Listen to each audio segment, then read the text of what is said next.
Hello and welcome to vlog number 129. I've had a busy week and I'm absolutely knackered, so I'm currently taking it very easy and trying to recover. My wife and I spent a few days in Cumbria supporting her dad, who was taking part in a long distance Walkers Association 100-mile challenge walk. The walk is non-stop apart from brief pauses for food and drink, and I'm worn out just thinking about it.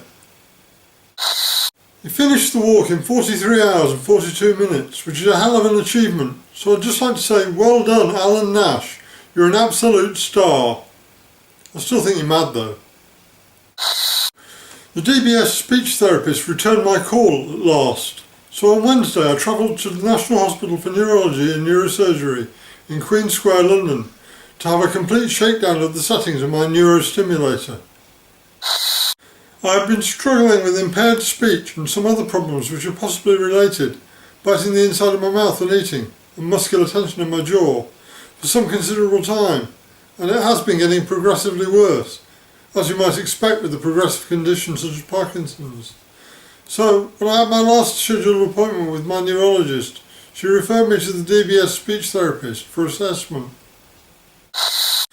The speech therapist thought that my problems were due to stimulation from my neurostimulator rather than disease progression, which was good news.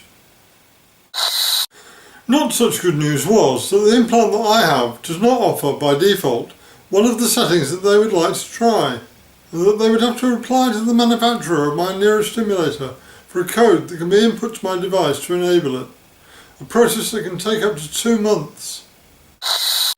That was 3 months ago, so I've been chasing this up.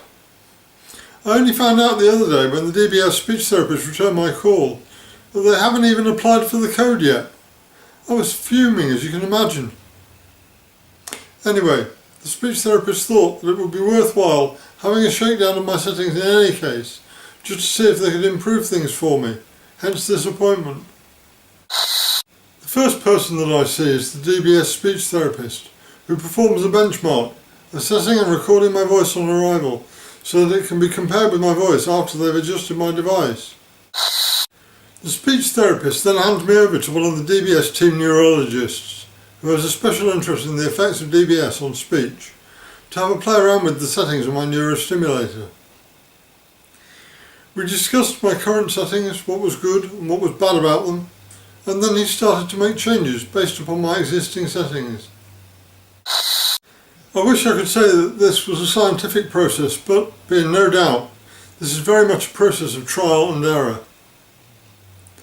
He would make an adjustment, then ask me to read out loud from a cue card, and then ask me if I thought my speech was better or worse than before. After about 45 minutes of this, I was passed back to the DBS speech therapist, and he compared my voice with the benchmark. We all agreed that it was an improvement, albeit at the expense of some tremor control, and then the neurologist made some fine adjustments. Once the neurologist was satisfied that he had the best possible compromise between tremor and speech, I was assessed again by the DBS speech therapist. We all feel that significant improvement has been made, but it remains to be seen if this improvement will be sustained once the new settings have had a couple of weeks to soak in. I left the hospital with instructions to email the speech therapist in a week or two to let him know how I'm getting on. In the meantime, the neurologist has promised to request the code from the manufacturer so that we can try more settings in the future if required. As is usual following a visit to the hospital, I grab a bite to eat and then head off to the blues bar for a couple of beers and some live music to kill the time until my train back to Norfolk. Thanks for watching. If you have any questions or have a topic that you'd like me to cover in future vlogs, just leave me a message in the comments and I'll do my best to respond. Have a great week. See you next Friday.